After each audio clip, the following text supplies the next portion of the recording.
नमस्कार। नवीन senior secondary school की online classes में आप सभी विद्यार्थियों का स्वागत है।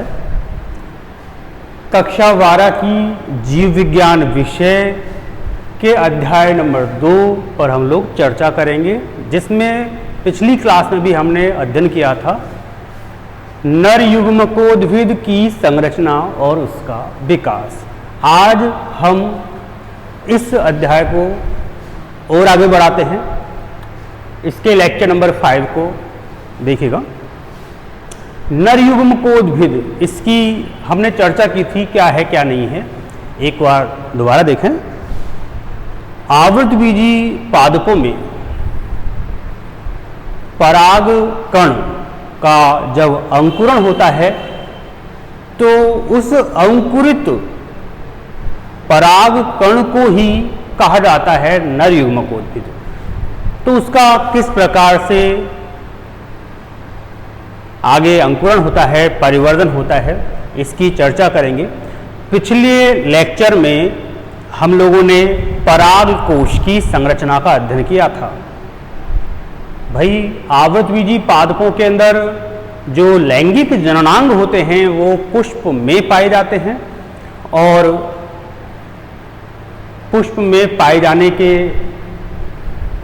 बाद फिर हम ये भी देखा था कि उस पुष्प में मुख्य रूप से जो नरजननांग है वो होता है पुमंग या पुंकेसर, और मादा जननांग होता है स्त्री केसर या जायांग।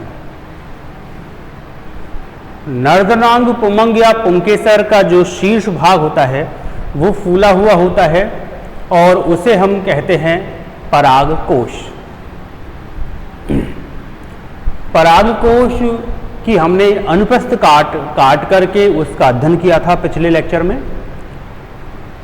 उसमें जो रचनाएं, मतलब परागकोश की भित्ति और बीजाणुजन ऊतक, इनका हम लोगों ने अध्ययन किया। परागकोश की जो भित्ति देखी थी हमने 4 स्तरीय देखी थी। सबसे बाहर की ओर बाह्य त्वचा, उसके नीचे एंडोथीसियम, उसके नीचे मध्य परतें, और सबसे भीतर टेपिटम, जो कि एक स्तरीय मोटी थी टेपिटम। इनका हम लोगों ने अध्ययन किया, और आपको बताया भी था कि जो टेपिटम का स्तर होता है वो अति महत्वपूर्ण होता है। क्यों? क्योंकि उस टेपिटम पर ही निर्भर करता है पराग कणों का परिवर्धन, क्योंकि वहां पर वो टेपिटम की कोशिकाएं ही पोषण प्रदान करती हैं। इसके बाद फिर हम लोगों ने बीजाणुजन ऊतक को देखा, और बीजाणुजन ऊतक के द्वारा आगे चल करके परागकण चतुष्क, अर्थात 4 पराग कणों का समूह बना, जिसे हम लोगों ने नाम दिया परागकण चतुष्क। परागकण चतुष्क में 4 परागकण आपस में जुड़े होते हैं कैलोज प्रोटीन के द्वारा। कैलोज प्रोटीन के द्वारा जुड़े होंगे, और जब पराग कणों का प्रकीर्णन हो जाता है तो उस समय कैलोज प्रोटीन का विघटन करता है कैलोज नामक पदार्थ, जो कि टेपिटम की कोशिकाएं निर्मुक्त करती हैं।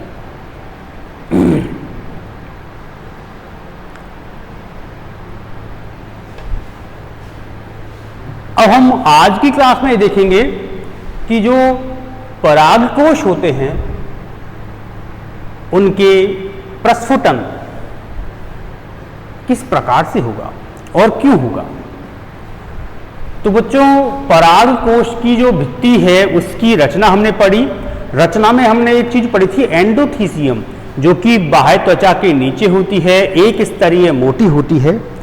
उस एंडोथीसियम की कोशिकाओं में अल्फा सेलुलोज नामक पदार्थ पाया जाता है, जो आर्द्रता ग्राही होता है। शुष्क परिस्थितियों में उन कोशिकाओं में खिंचाव होने के कारण परागकोश फट जाते हैं, और इसी घटना को बोलते हैं परागकोश प्रस्फुटन।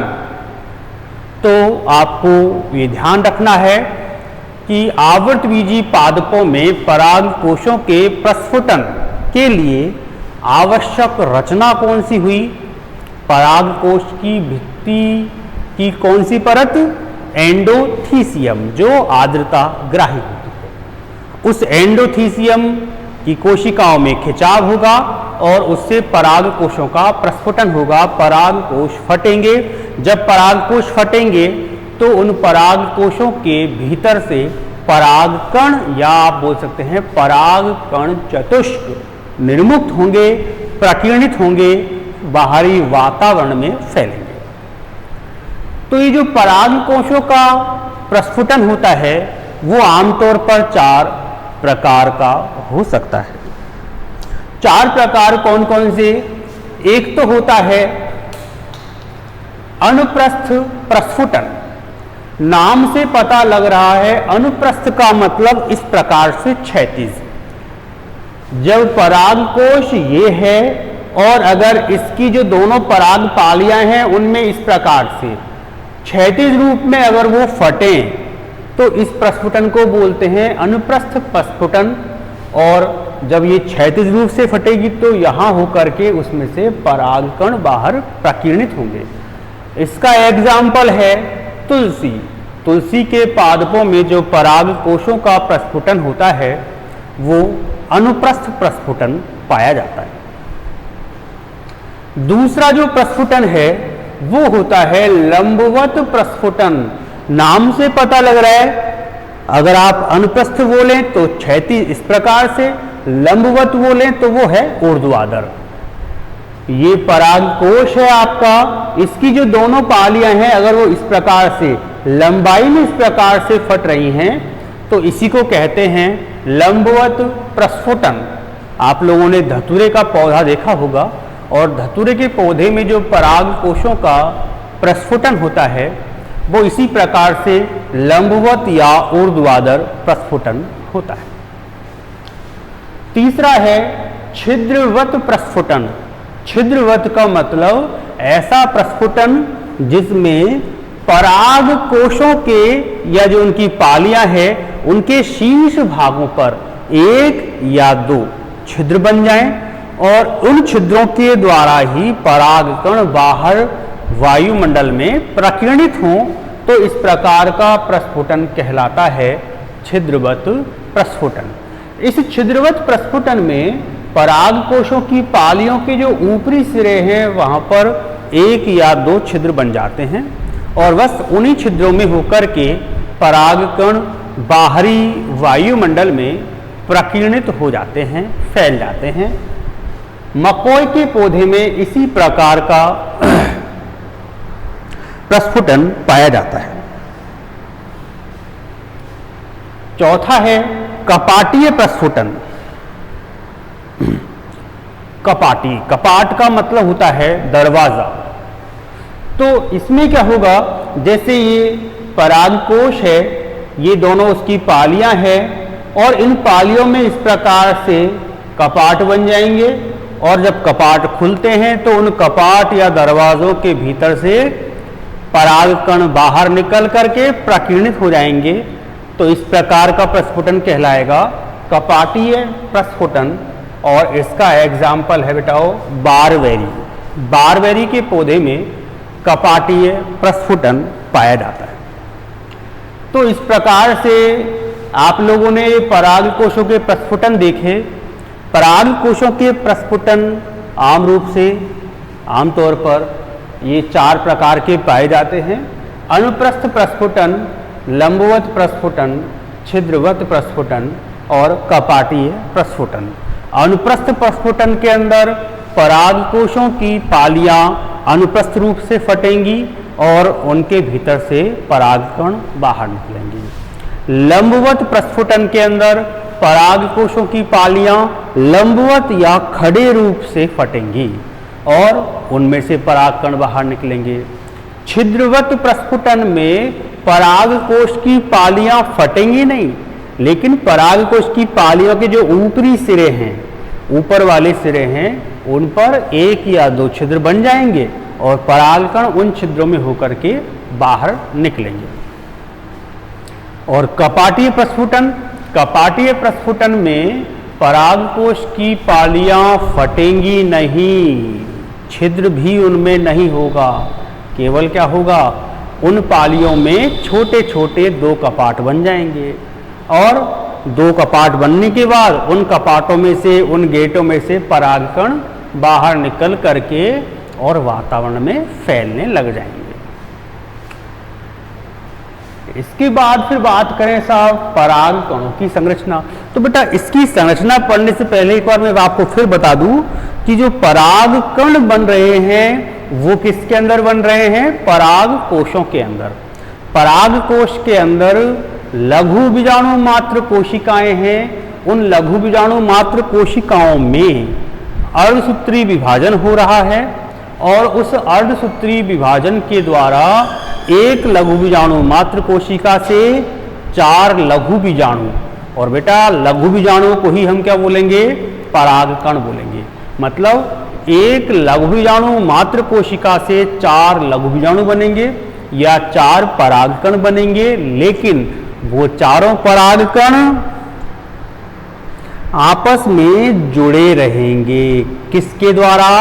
कैलोज प्रोटीन के द्वारा जुड़े रहेंगे।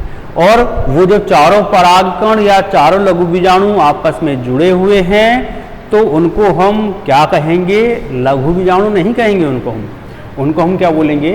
लघु बीजाणु चतुष्क। लघु बीजाणु चतुष्क का मतलब जब लघु बीजाणु 4-4 के झुंड में पाए जाते हैं तो वो कहलाएंगे लघु बीजाणु चतुष्क। अब जब लघु बीजाणु चतुष्क के रूप में है तो वो पराग कोशों के भीतर है। उसके बाद घटना होगी पराग कोश का प्रस्फुटन, और जब पराग कोश का प्रस्फुटन होता है, पराग कोश की पालियां फटती हैं, तो उनके भीतर से परागकण या परागकण चतुष्क अब बाहर निकलेंगे। तो उसके बाहर निकलते समय आवश्यक है कि वो चतुष्क के भीतर जो 4 परागकण पाए जा रहे हैं वो अलग अलग हों। और अलग अलग कब होंगे? जब चारों परागकणों के मध्य में पाए जाने वाला कैलोज प्रोटीन हट जाए। उस कैलोज प्रोटीन को नष्ट करने का या कैलोज प्रोटीन को हटाने का काम कौन करेगा? Callose enzyme. कौन करेगा? Callose enzyme. ये कैलोज एंजाइम कहां से आ रहा है? तो हम लोगों ने जब पराग कोश की भित्ति का अध्ययन किया, भित्ति में सबसे भीतर वाली भित्ति को हमने देखा, कौन सी थी वो? टेपिटम।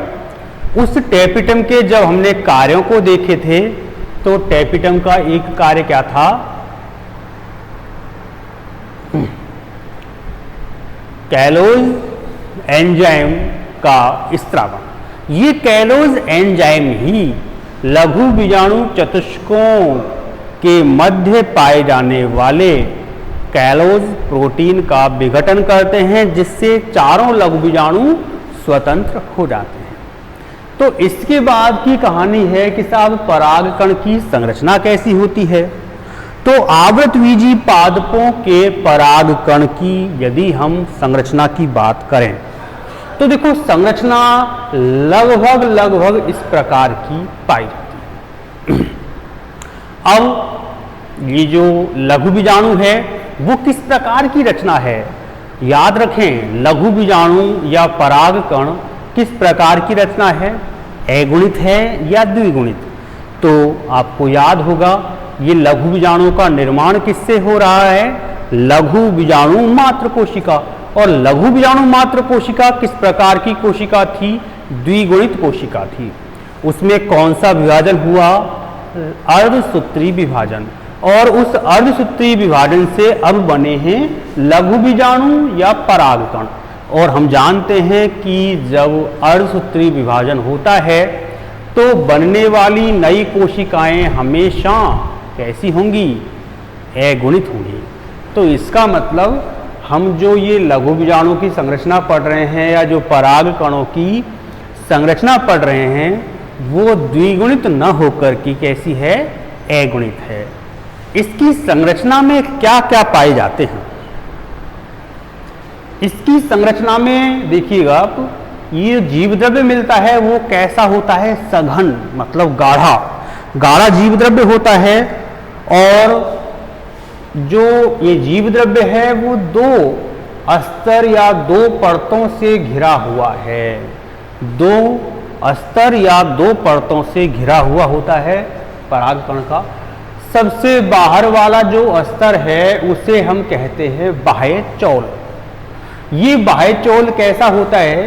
कुछ कंगूरे नुमा, कुछ कांटे नुमा इस प्रकार से होगा, जैसे छोटे छोटे कांटे नुमा रचनाएं निकली हुई हैं। और ये बाह्य चौल बना किसका होता है? स्पोरोपोलेनिन। याद आ रहा होगा हम लोगों ने जब टैपिटम की संरचना और टैपिटम के कार्य पढ़े थे, तो टैपिटम का एक कार्य ये भी था कि स्पोरोपोलेनिन का स्त्रावण करना, और वही स्पोरोपोलेनिन परागकण के बाह्य चोल का निर्माण कर रहा है। स्पोरोपोलेनिन की भी विशेषता आपको मैंने बताई थी। ये एक ऐसा पदार्थ होता है जो न सड़ता है न गलता है, इस पर किसी भी जीवाणु, विषाणु या किसी भी जो है प्राकृतिक आपदा का प्रभाव नहीं पड़ता। इसी कारण से ये लघु बीजाणु या परागकण काफी लंबे समय तक सुरक्षित बने रहते हैं। कई बार तो ये वर्षों तक पड़े रहते हैं और फिर भी जीवित रहते हैं। उसका एक ही मुख्य कारण है कि इनका जो बाह्य चोल होता है वो किसका बना हुआ होता है? स्पोरोपोलेनिन का। थोड़ा ध्यान रखिएगा नाम को, स्पोरोपोलेनिन। अच्छा साहब, इस स्पोरोपोलेनिन के भीतर की ओर एक पतली परत के रूप में एक दूसरा आवरण मिलता है और जिसे कहते हैं अंतःचोल। ये पतला होता है, कोमल होता है, और किस किस का बना होगा? ये पेक्टिन और सेलुलोज, इन दोनों पदार्थों से मिलकर के बना हुआ होता है ये अंतःचोल। अंतःचोल किस किस का बना होगा? पेक्टिन और सेलुलोज से मिलकर के बना हुआ होता है। सबसे पहले जो ये परागकण की बात करें, जब इसका निर्माण होता है तो ये एक केंद्रकीय होता है, इसमें केवल एक केंद्रक मिलेगा। लेकिन कुछ ही समय में क्या होगा? उसके केंद्रक में समसूत्री विभाजन होगा और वो समसूत्री विभाजन के द्वारा दो केंद्रक बन जाएंगे और दोनों केंद्रकों के बीच में एक पतली परत का निर्माण या पतली भित्ति का निर्माण हो जाता है। तो इसी वजह से अब ये जो लघु बीजाणु है या जो ये परागकण है वो एक केंद्रकीय से कितने केंद्रकीय बन गया? दो केंद्रकीय। और बच्चों ध्यान रखें, जब परागकोश का प्रस्फुटन होता है तो उसमें से परागकण बाहर निकलते हैं, और जब परागकण जिस अवस्था में बाहर निकलते हैं वो एक केंद्रकीय अवस्था नहीं होती, बल्कि कैसी होती है? द्विकेंद्रकीय अवस्था। तो भाई ये द्विकेंद्रकीय अवस्था में क्या होगा? एक तो बन जाएगी छोटी सी कोशिका और एक बन जाएगी बड़ी कोशिका। जो बड़ी कोशिका होती है उसे बोलते हैं कायिक कोशिका और उसके केंद्रक को कहते हैं कायिक केंद्रक। ये आकार में बड़ी होती है। जो छोटी कोशिका है उसे कहते हैं जनन कोशिका और इसके केंद्रक को कहते हैं जनन केंद्रक। ये होती है छोटी कोशिका। हालांकि इनके आकार में अंतर है, कायिक कोशिका है बड़े आकार की जबकि जनन कोशिका है छोटे आकार की। लेकिन अगर आप इन दोनों कोशिकाओं के केंद्रकों को देखें, इनका अध्ययन करें, तो दोनों ही केंद्रकों में डीएनए की मात्रा बिल्कुल समान पाई जाएगी। भाई चाहे कायिक कोशिका हो चाहे जनन कोशिका हो, दोनों कोशिकाओं के केंद्रक में पाए जाने वाले डीएनए की मात्रा बिल्कुल समान, बिल्कुल एक समान मिलेगी। तो फिर अंतर किस में होगा? अंतर होगा किस किस में? एक तो आरएनए और एक होते हैं प्रोटीन। आरएनए और प्रोटीन की मात्रा दोनों कोशिकाओं में अलग अलग मिलेगी। यदि आप कायिक कोशिका की बात करें तो कायिक कोशिका के अंदर आरएनए और प्रोटीन की मात्रा ज्यादा मिलेगी। यदि आप जनन कोशिका की बात करें तो जनन कोशिका के भीतर आरएनए और प्रोटीन की मात्रा कम मिलेगी। जनन कोशिकाओं का जो आकार होता है वो आकार भी जैसे आप लोग फिजिक्स में पढ़ते हैं ना लेंस, वैसे लेंस के आकार का होता है। और क्या है भाई इसके अंदर और एक चीज देखिए, आप लोगों ने जब ये बाहर वाला चोल बाह्य चोल पढ़ा, ये कैसा है कांटेनुमा है, लेकिन कुछ स्थान ऐसे भी होते हैं जहां पर बाह्य चोल नहीं पाया जाता, और जहां पर बाह्य चोल नहीं पाया जाएगा तो उस जगह पर क्या होगा, एक गड्ढे जैसी रचना दिखाई देगी, और उस गड्ढे जैसी रचना को हम क्या बोलेंगे, जनन छिद्र बोलेंगे। तो इसका मतलब जो परागकण या लघु बीजाणु होते हैं उनमें जनन छिद्र भी पाए जाते हैं। ये जनन छिद्र काम क्या करते हैं भाई, जब परागकणों का अंकुरण हो जाता है और परागण की क्रिया के पश्चात वो परागकण किसी अन्य पौधे के किसी भी पुष्प के वर्तिकाग्र पर पहुंचते हैं, उसके बाद परागकणों का होता है अंकुरण, और उस अंकुरण के द्वारा उसमें से पराग नलिका निकलती है। तो जो पराग नलिका निकलेगी वो कहां से निकलेगी, वो इस प्रकार के जनन छिद्रों से होकर के ही बाहर निकलती है। तो जनन छिद्र का मुख्य कार्य क्या है कि पराग कणों के अंकुरण के समय इन छिद्रों द्वारा ही पराग नलिका का निर्माण होता है। और देखें भाई और क्या विशेषता है, तो बेटा आप लोगों ने पहले भी मैं बताया था, ऐसे पराग कण जिनमें परागण की क्रिया किससे होती है, कीट पतंगों द्वारा, अर्थात कीट पतंगों द्वारा जिन पादपों में परागण की क्रिया पाई जाती है, उन पादपों के पराग कणों के ऊपर एक चिपचिपा तेलीय पदार्थ और पाया जाता है। ये चिपचिपा तेलीय पदार्थ क्या कहलाता है, याद कीजिएगा, ये चिपचिपा तेलीय पदार्थ कहलाएगा पॉलन किट। पॉलन किट ये होता है चिपचिपा पदार्थ, तेलीय पदार्थ जो कि कीट पतंगों के शरीर और पैरों पर चिपक जाता है। इसी वजह से कीट का परागण आसानी से हो पाता है। और क्या काम आता है, इस पॉलन किट के द्वारा ही इन पराग कणों में से या इन पुष्पों में से विशेष प्रकार की गंध आती है, खुशबू आती है। और क्या काम करता है ये, सूर्य से या वायुमंडल में से आने वाली हानिकारक अल्ट्रावायलेट विकिरणों से इन पराग कणों की सुरक्षा करता है। वायुमंडल से आने वाली अल्ट्रावायलेट विकिरणों से इन पराग कणों की सुरक्षा कौन करेगा, पॉलन किट करेगा। तो ये हो गई आपके पराग कणों की संरचना। पराग कणों की संरचना के पश्चात फिर अगली बात करें हम भैया नर युग्मकोद्भिद का परिवर्धन। थोड़ा शब्दों पर गौर करें, नर युग्मकोद्भिद किसे कह रहे हैं, हम बार बार बता रहे हैं, ये एक आपके लिए नया शब्द है। नर युग्मकोद्भिद किसे कहेंगे, देखो आप लोगों ने पराग कण की संरचना पढ़ ली, लेकिन हम इस पराग कण को नर युग्मकोद्भिद नहीं कहेंगे। हालांकि ये तो पता लग रहा है नर शब्द आ रहा है, इसका मतलब ये कहीं ना कहीं पुंकेसर से संबंधित है। और पुंकेसर से संबंधित कौन है, परागकोश। परागकोश के भीतर निर्माण किसका हो रहा है, परागकण का। लेकिन इस परागकण को हम नर युग्मकोद्भिद नहीं कह सकते। तो फिर कब कहेंगे इसी परागकण को, जब ये परागकण अंकुरित हो जाए। अंकुरित हो जाए मतलब इस परागकण में से पराग नलिका निकल जाए और इसमें जो ये जनन कोशिका है उसका विभाजन भी हो जाए, दो केंद्रक बन जाएं, तो उस अवस्था में अब उस परागकण को ही हम क्या कहेंगे, नर युग्मकोद्भिद कहेंगे। तो अपन ये सारा प्रक्रिया देखें कि साहब किस प्रकार से नर युग्मकोद्भिद का परिवर्धन या नर युग्मकोद्भिद का विकास हो रहा है।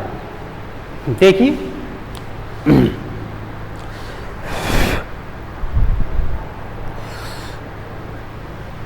नर युग्मकोद्भिद का परिवर्धन। पहली चीज, नर युग्मकोद्भिद किसे कहेंगे? अंकुरित पराग कण को ही नर युग्मकोद्भिद कहा जाता है। अंकुरित पराग कण को ही क्या कहा जाएगा? नर युग्मकोद्भिद कहा जाता है। अब साहब, इस नर युग्मकोद्भिद का जो विकास होता है या जो परिवर्धन होता है वो दो चरणों में होगा। कैसे कैसे? एक तो परागण से पूर्व ही हो जाएगा। परागण, परागण शब्द का मतलब क्या है? देखो, दो शब्द हैं, परागण और एक है परागकण। तो परागकण को तो हम लघु बीजाणु बोलते हैं, लेकिन परागण क्या है? परागण एक प्रक्रिया है। परागण एक प्रक्रिया है और इस प्रक्रिया के दौरान एक पुष्प के परागकण दूसरे पुष्प के वर्तिकाग्र पर पहुंचते हैं, तो उस प्रक्रिया को कहते हैं परागकण, परागण।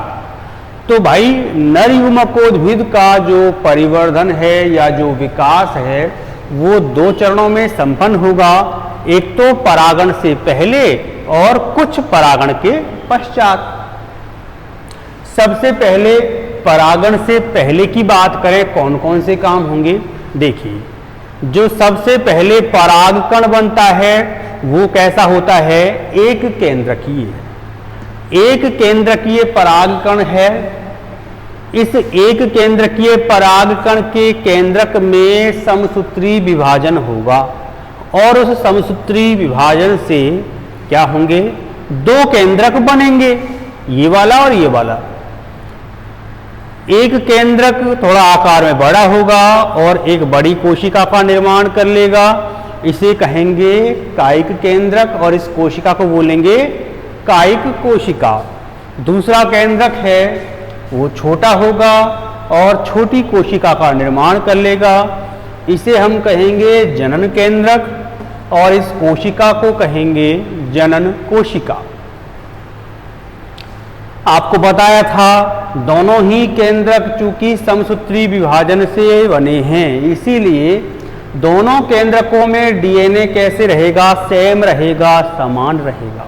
परंतु कायिक केंद्रक में आरएनए और प्रोटीन की मात्रा ज्यादा होगी, जबकि जनन केंद्रक में आरएनए और प्रोटीन की मात्रा कैसी रहेगी?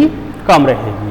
तो इस प्रकार से जो ये लघु बीजाणु कह लो या इसको परागकण कह लो, ये किस प्रकार का हो चुका है? ये द्विकोशिकीय। और द्विकोशिकीय या द्विकोशिकीय रचना ये अब तक जो बनी है, अब तक परागण की क्रिया संपन्न नहीं हुई है, और ये जो कार्यक्रम हुआ है वो पराग कोश के भीतर ही संपन्न हुआ है। अब नेक्स्ट काम क्या होगा? जो ये द्विकेंद्रकीय द्विकोशिकीय परागकण है, इसका क्या होगा? परागण की क्रिया संपन्न होगी और ये पराग कोश फटेगा, उसमें से निकलेगा और इसका परागण होगा, किसी अन्य पौधे के वर्तिकाग्र पर पहुंचेगा। इसके पश्चात की जो घटना है वो अब कहलाएगी परागण पश्चात। परागण पश्चात कौन कौन से काम होंगे वो देखिए। परागण के पश्चात सबसे पहले जो इसका कायिक केंद्रक है उसका आकार अनियमित हो जाएगा और इस कायिक कोशिका के द्वारा ही एक नलिका के समान रचना निकलेगी, जिसे कहेंगे जिसे कहेंगे पराग नलिका। ध्यान दें, पराग नलिका का निर्माण कहाँ से होता है? जनन छिद्र के द्वारा होता है। पराग नलिका का निर्माण कौन सी कोशिका करेगी? कायिक कोशिका करेगी। और इस समय जो ये जनन कोशिका होती है वो लेंस के आकार की होती थी, अपन ने पढ़ा था, और ये धीरे धीरे अपना आकार क्रमी रूप, जिस प्रकार से क्रमी होती हैं उसी प्रकार से क्रमी रूप के होने लगते हैं, ताकि ये जनन कोशिका इस पराग नलिका में प्रवेश कर सके। अगला काम क्या होगा भैया? समसूत्री विभाजन होगा, लेकिन किस में? क्या कायिक कोशिका में होगा? कायिक कोशिका में समसूत्री विभाजन नहीं होगा, बल्कि किसमें होगा? जनन कोशिका में समसूत्री विभाजन होगा। उससे इस जनन कोशिका का केंद्रक दो भागों में बढ़ जाएगा, दो पुत्री केंद्रकों का निर्माण कर लेगा, और ये दोनों पुत्री केंद्र क्या कहलाएंगे? नर युग्मक। अब देखो, पराग नलिका तो बन चुकी है, इस पराग नलिका का निर्माण हो रहा है कायिक कोशिका से। सबसे आगे की ओर तो कायिक केंद्रक होगा जो कि विघटित अवस्था में मिलेगा, और इस पराग नलिका में पीछे से कौन प्रवेश करेंगे? दोनों नर युग्मक। और इस अवस्था में इस रचना को ही हम क्या कहेंगे? नर युग्मकोद्भिद। तो इस प्रकार से बच्चों हमारे आवृतबीजी पादपों में नर युग्मकोद्भिद का निर्माण हो जाता है। बताइए आप लोगों के यहां तक कुछ बैठा है नहीं बैठा? भाई आवृतबीजी पादपों में हमको ये दो ही चीजें पढ़नी इस चैप्टर के अंदर, एक तो नर युग्मकोद्भिद और दूसरा मादा युग्मकोद्भिद। तो नर युग्मकोद्भिद और मादा युग्मकोद्भिद ये दोनों ही रचनाएं इंपॉर्टेंट है। एक बार वापस से रिवाइज कर रहा हूं, थोड़ा देखिएगा। नर युग्मकोद्भिद का निर्माण किससे होगा? पराग कण से होगा। और जो पराग कण है उसकी अगर हम संरचना की बात करें तो पराग कण को ही हम कहते हैं लघु बीजाणु। लघु बीजाणु या पराग कण की संरचना देखिएगा इस प्रकार से होती है। इसका जीव द्रव्य सघन होता है, गाढ़ा होता है, और प्रारंभ में इसमें एक ही केंद्रक मिलता है। इस कोशिका को घेरे रखने के लिए दो आवरण होते हैं। सबसे बाहर की ओर पाए जाने वाले आवरण को बोलते हैं बाह्य चोल, और ये जो बाह्य चोल होता है वो जिस प्रकार से कांटे होते हैं उसी प्रकार से कटीला कह सकते हो होता है, थोड़ा मोटा होता है। और इसका निर्माण किससे होता है? स्पोरोपोलिनिन। स्पोरोपोलिनिन से इसके निर्माण होने के कारण ही बाह्य चोल स्थायी होता है, नष्ट नहीं होता, और इसीलिए पराग कणों का जो लाइफ होती है, जो जीवन काल होता है, वो काफी लंबा होता है। भीतर की ओर एक पतली परत के रूप में अंतःचोल मिलेगा। अंतःचोल का निर्माण होता है पेक्टिन और सेलुलोज से। पेक्टिन और सेलुलोज ये दोनों पदार्थ मिलकर के अंतःचोल का निर्माण करते हैं। यह अंतःचोल एक पतली परत के रूप में पाया जाता है।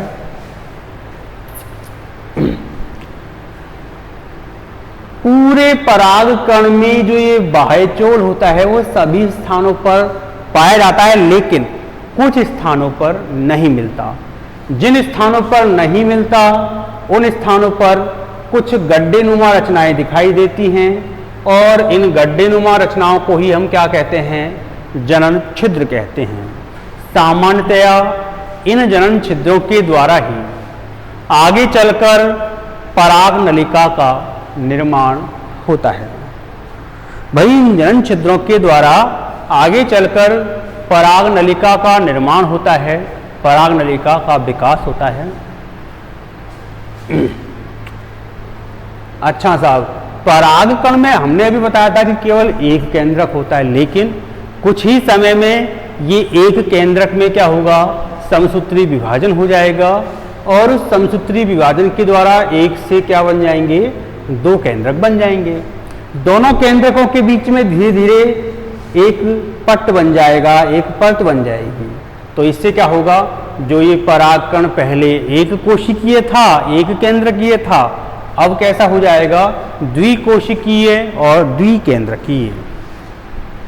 तो इस प्रकार से एक कोशिका तो इसकी बड़े आकार की है जिसका केंद्रक भी बड़ा है, उसे तो कहते हैं कायिक कोशिका, और एक कोशिका छोटे आकार की है जिसका केंद्रक भी छोटा है, उसे कहते हैं जनन कोशिका।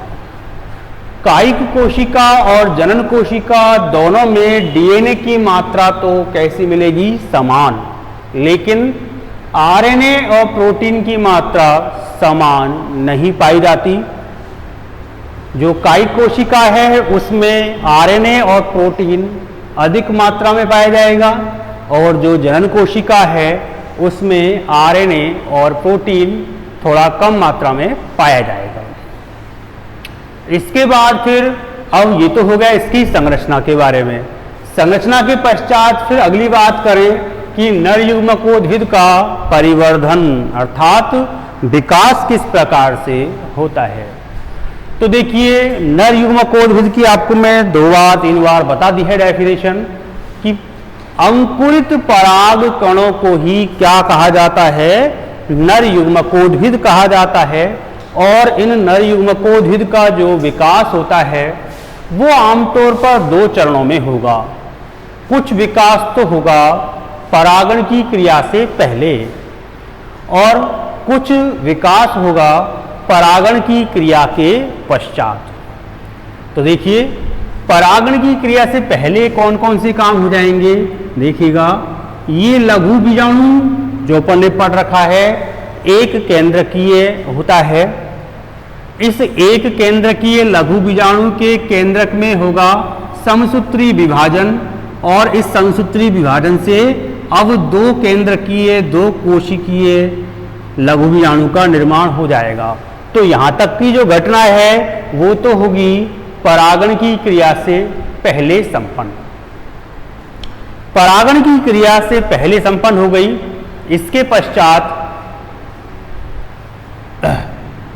अब अगला जो कार्य होगा वो होगा परागण की क्रिया के पश्चात। कौन कौन से काम? भाई, जब परागण हो गया और परागकण किसी दूसरे पौधे के पुष्प पर पहुंच गया, उसके बाद परागकण की जो कायिक कोशिका है उसका केंद्रक अनियमित आकार का हो जाएगा, और अनियमित आकार का होने के पश्चात इस कायिक कोशिका से पराग नलिका का विकास होगा। एक नलिका निकलेगी जिसे पराग नलिका कहते हैं। ये पराग नलिका निकलती किससे है? जनन छिद्रों के द्वारा निकलती है। जो जनन कोशिका जिसको अपन बोलते साहब कि ये लेंस के आकार की होती है, ये धीरे धीरे क्रमी जिस प्रकार से छोटी छोटी लटें होती है, तो उन लटों के आकार की होकर के परिवर्तित हो जाएगी ताकि आसानी से इस पराग नलिका में प्रवेश कर सके। आगे फिर क्या होगा? इस जनन कोशिका के केंद्रक में समसूत्री विभाजन होगा, और उस समसूत्री विभाजन के द्वारा इसका केंद्रक 2 पुत्री केंद्रकों में परिवर्तित हो जाएगा, जिन्हें नर युग्मक कहते हैं। ये दोनों नर युग्मक अब इस पराग नलिका में प्रवेश कर जाएंगे, और इस अवस्था में ही हम इस संरचना को, जो ये संरचना बनाई है, इस संरचना को ही हम क्या कहेंगे? नर युग्मकोद्भिद। आपको याद दिला दूं मैं, नर युग्मकोद्भिद का प्रारंभ होता है एक कोशिकीय परागकणों से। तो आप कह सकते हो कि नर युग्मकोद्भिद की जो प्रारंभिक अवस्था है वो होती है एक कोशिकीय परागकण। आवर्तबीजी पादपों में आप लोगों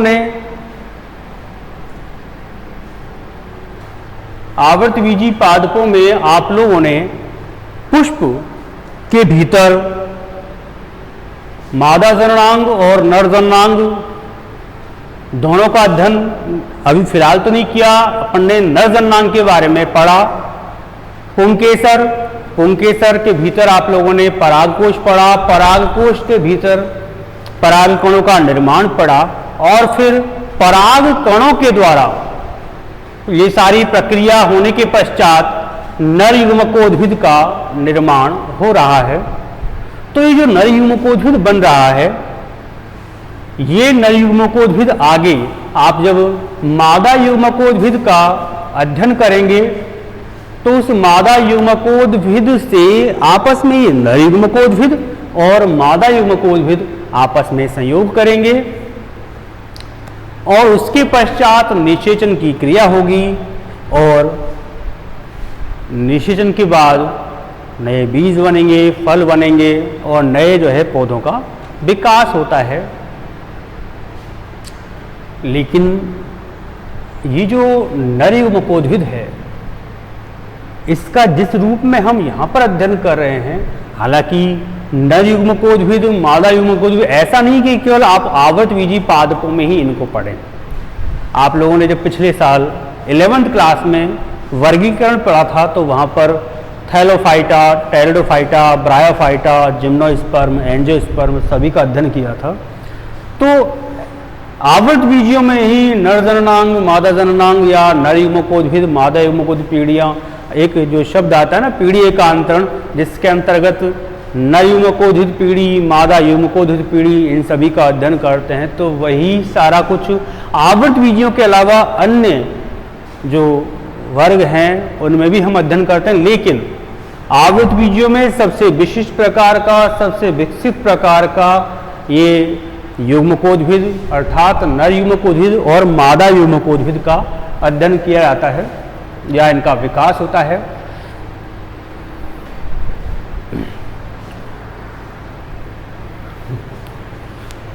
ठीक है बच्चों, ये ध्यान रखिएगा, ये जो आपका अध्याय नंबर 2 चल रहा है, इसमें हम लगभग आधा अध्याय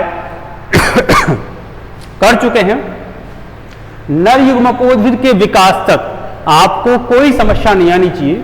और इसमें जो हमने शुरू से पढ़ा है, थोड़ा सा एक बार वापस रिकॉल कर रहा हूं। आवर्तबीजियों में नर जननांग किसको कहा है बता रखा है आपको मैंने। उस नर जननांग की संरचना, उसका नाम और नर जननांग के अंदर मिलने वाले सबसे महत्वपूर्ण भाग परागकोश, इसका आपको विशेष रूप से अध्ययन करना है। परागकोश की जब आप संरचना पढ़ रहे हैं तो उस परागकोश की भित्ति और परागकोश के भीतर पाए जाने वाले बीजाणु जन ऊतक, इसके बारे में आपको पूर्ण रूप से जानकारी रखनी चाहिए। सारा कुछ मैंने समझा रखा है तो सारा कुछ ढंग से देखना उसको। परागकोश की जब आप संरचना पढ़ते हैं तो उसमें भी सबसे ज्यादा जो महत्वपूर्ण चीजें हैं, परागकोश की जो भित्ति है उसकी संरचना 4 स्तरीय बताई है। और उन चारों स्तरों में से आपको एक तो एंडोथीसियम और एक टैपिटम, इन दोनों के कार्य पता होने चाहिए। एंडोथीसियम का एक ही कार्य है, क्या कार्य है वो? परागकोश प्रस्फुटन में सहायता करना। एंडोथीसियम की कोशिकाओं की भीतरी सतह पर अल्फा सेलुलोज नामक पदार्थ पाया जाता है जो आवृतबीजी होता है और जो मॉइस्चर या नमी को एब्जॉर्ब करता रहता है। इसी कारण शुष्क अवस्थाओं में इन कोशिकाओं में खिंचाव होगा और उस खिंचाव के कारण ये कोशिकाएं फट जाती हैं और परागकोश का प्रस्फुटन होने लगता है। तो परागकोश के प्रस्फुटन के लिए आवश्यक भाग कौन सा हुआ? एंडोथीसियम। ठीक ऐसे ही सबसे भीतर की ओर पाए जाने वाले टैपिटम, टैपिटम की कोशिकाएं भी इंपॉर्टेंट क्यों हैं? क्योंकि उसके बहुत सारे कार्य हैं। टैपिटम की कोशिकाओं द्वारा एक कार्य तो हमने यही पढ़ा था, स्पोरोपोलिन का निर्माण होता है जो कि पराग कणों के बाह्य चोल का निर्माण करती है। दूसरा कार्य भी हमने यहीं पर देखो, पॉलन किट, ये जो पॉलन किट बनता है वो भी कौन स्रावित करती है? टैपिटम की कोशिकाएं। टैपिटम की कोशिकाओं के द्वारा ही इंडोल एसिटिक अम्ल का निर्माण होता है। तो ये टैपिटम की कोशिकाएं जो विकसित हो रही या विकसित होते हुए पराग कणों या लघु बीजाणु मात्र कोशिकाओं को पोषण प्रदान करती है। भाई इस पोषण प्रदान करती है। तो ठीक है, इस प्रकार से इन सभी चीज़ों का आप दोबारा से एक बढ़िया प्रकार से अध्ययन करें और आगे की कक्षा हम लेक्चर नंबर 6 में देखेंगे। धन्यवाद।